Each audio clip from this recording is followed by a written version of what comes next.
ఓం నమ శివాయ. అందరికీ నమస్కారం అండి. కార్తీక మాసంలో రేపు ఆఖరి శనివారం. ఈ కార్తీక శనివారం వెంకటేశ్వర స్వామిని పూజిస్తే కోరిన కోరికలు తీరడంతో పాటు వెంకటేశ్వర స్వామి వారి సంపూర్ణ ఆశీర్వాదం లభిస్తుంది. నవంబర్ 30వ తేదీన చివరి కార్తీక శనివారం వచ్చింది. చివరి కార్తీక శనివారం వెంకటేశ్వర స్వామిని పూజిస్తే అంతులేని ఐశ్వర్యం కలుగుతుందట. కాబట్టి ఇంతటి పవిత్రమైన కార్తీక శనివారం నాడు వెంకటేశ్వర స్వామిని ఎలా పూజించాలి, పాటించాల్సిన నియమాలు ఏమిటో ఈ వీడియోలో పూర్తిగా తెలుసుకుందాం. ముందుగా ఈ వీడియోకి ఒక లైక్ చేసి మన ఛానల్ని సబ్స్క్రైబ్ చేసుకోండి ప్లీజ్. మన జీవితంలో ఎన్ని కష్టాలు ఉన్నా సరే ఈ చివరి కార్తీక శనివారం నాడు భక్తి శ్రద్ధలతో వెంకటేశ్వర స్వామి వారిని పూజించాలండి. ఖచ్చితంగా జీవితంలో మార్పు వస్తుంది. ఈ నెల నవంబర్ 30వ తేదీన శనివారం నాడు స్త్రీలు ఉదయాన్నే నిద్రలేచి చన్నీటితో తలస్నానం చేసి ఇంట్లో పసుపు నీళ్లు చల్లుకుని ఇంటి గడపలకు పసుపు రాసి ఇంట్లో వెంకటేశ్వర స్వామికి పూజ చేయాలి. కార్తీక శనివారం పూజ చేసే స్త్రీలు కాళ్ళకి పసుపు తప్పకుండా రాసుకునే కుంకుమ బొట్టు పెట్టుకుని నిండు ముత్తైదులాగా తయారై స్వామివారిని పూజించాలి. ముందుగా వెంకటేశ్వర స్వామి పటాన్ని శుభ్రం చేసుకుని స్వామివారి పటానికి గంధం బొట్లు పెట్టుకోవాలి. మన దగ్గర ఉన్న నగలతో స్వామివారి పటాన్ని నిండుగా అలంకరించుకోవాలి. వెంకటేశ్వర స్వామి పూజలో ముఖ్యంగా తులసిమాల తప్పనిసరిగా ఉండాలి. స్వామివారికి తులసిమాలను వేసి పూలతో అలంకరించుకోవాలి.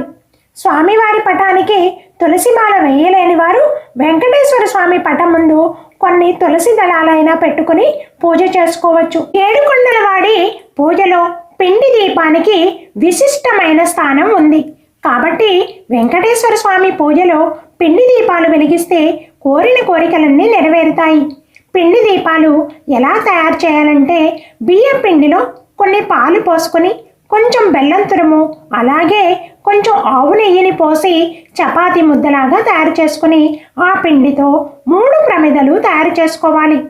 ఈ 3 పిండి దీపాలకు కుంకుమ బొట్లు పెట్టి వెంకటేశ్వర స్వామి పటం ముందు పెట్టి ఒక్కో దీపంలో 7 వత్తులు ఆవు నెయ్యితో కానీ నువ్వుల నూనెతో కానీ వెంకటేశ్వర స్వామికి దీపారాధన చేయాలి. ఇక పూజలో నైవేద్యంగా ఒక చిన్న బెల్లం ముక్కను సమర్పించినా సరే స్వామివారికి అనుగ్రహం సంపూర్ణంగా లభిస్తుంది.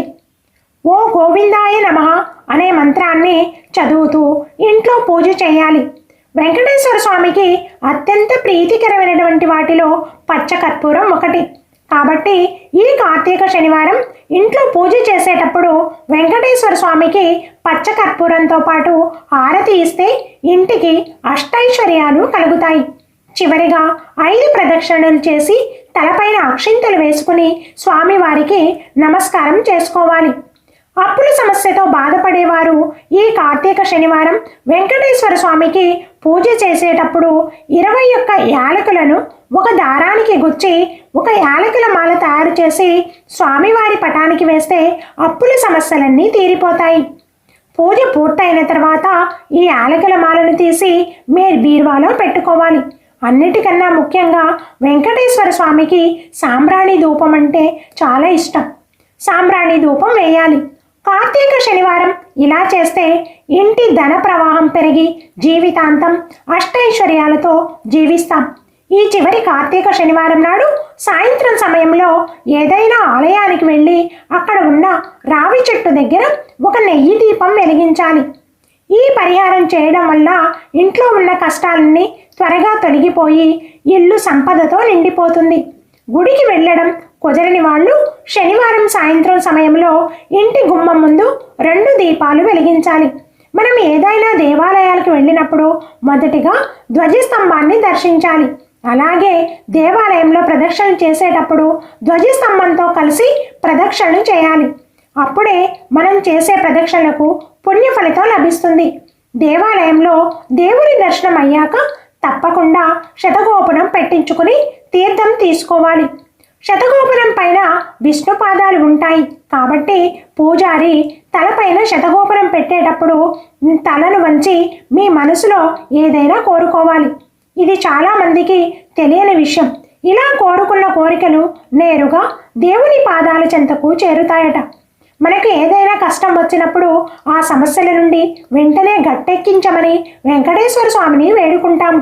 ఎంత కష్టమైన సమస్య అయినా సరే దాని నుండి త్వరగా బయటపడాలంటే ఈ చివరి కార్తీక శనివారం నాడు వెంకటేశ్వర స్వామికి ముడుపు కడితే అనుకున్న కోరికలు నెరవేరడంతో పాటు జీవితాంతం డబ్బు సమస్యలు లేకుండా, ఆరోగ్య సమస్యలు లేకుండా కార్తీక శనివారం కట్టే వెంకటేశ్వర స్వామి ముడుపుకు ఎంతో శక్తి ఉంటుంది. ఈ కార్తీక శనివారం స్వామికి ముడుపు కట్టలేని వారు ఏదైనా ఒక శనివారం నాడు వెంకటేశ్వర స్వామికి దీపారాధన చేసి ముడుపు కట్టుకోవచ్చు. వెంకటేశ్వర స్వామికి ముడుపు కట్టాలంటే ముందుగా వినాయకునికి మీ మనసులో ఉన్న కోరికలను చెప్పుకొని వెంకటేశ్వర స్వామికి ముడుపు కడుతున్నాను అని సంకల్పం త్వరగా నెరవేరాలని గణపతికి చెప్పుకోవాలి. ఇలా మన కోరికలను సంకల్పించుకున్న తర్వాత ఒక తెల్లని వస్త్రం తీసుకుని ఆ తెల్లటి వస్త్రాన్ని నీటితో తడిపి పసుపు రాసి ఆరబెట్టాలి. ఈ వస్త్రం పూర్తిగా ఆరిపోయిన తర్వాత ఆ వస్త్రానికి 4 వైపులా కుంకుమ పెట్టి అందులో 11 రూపాయలను వేసి స్వామివారికి ముడుపు కట్టాలి. అలా ముడుపు కట్టేటప్పుడు అసలు సమస్య ఏమిటి, ఎందుకు ముడుపు కడుతున్నామో స్వామివారికి చెప్పుకుంటూ 3 ముడులు వేసి ఆ ముడుని స్వామివారి పటం ముందు పెట్టాలి. కోరిక తీరాక ముడుపుతో దర్శనానికి వస్తానని స్వామివారికి మాట ఇవ్వాలి. తర్వాత 108 గోవిందనామాలు చదవాలి. మీ కోరిక తీరిన తర్వాత ఆ ముడుపు తీసుకుని తిరుమల దర్శనానికి వెళ్ళి ముడుపుతో పాటుగా కొద్దిగా వడ్డీ కూడా కలిపి స్వామివారి హుండీలో వేయాలి. అష్టమ శని దోషాలతో ఇబ్బంది పడేవారు ఈ శనివారం ఉదయం స్నానం చేసిన తర్వాత ఓం శనిశ్చరాయ నమః అనే మంత్రాన్ని 108 సార్లు చదివితే మనకున్న శని దోషాలన్నీ తొలగిపోయి ఆయురారోగ్యాలతో జీవిస్తాము. అలాగే శనివారం నాడు నల్ల కుక్కకు ఆహారం పెడితే మన జాతకంలో ఉన్న రాహుకేతు దోషాలన్నీ తొలగిపోయి సుఖంగా జీవిస్తాము. ఈ వీడియో కనుక మీకు నచ్చితే ప్లీజ్ లైక్, షేర్, సబ్స్క్రైబ్. మరో మంచి వీడియోతో మీ ముందుకు వస్తానండి. సర్వే జన సుఖినో భవతు. ఓం నమః శివాయ.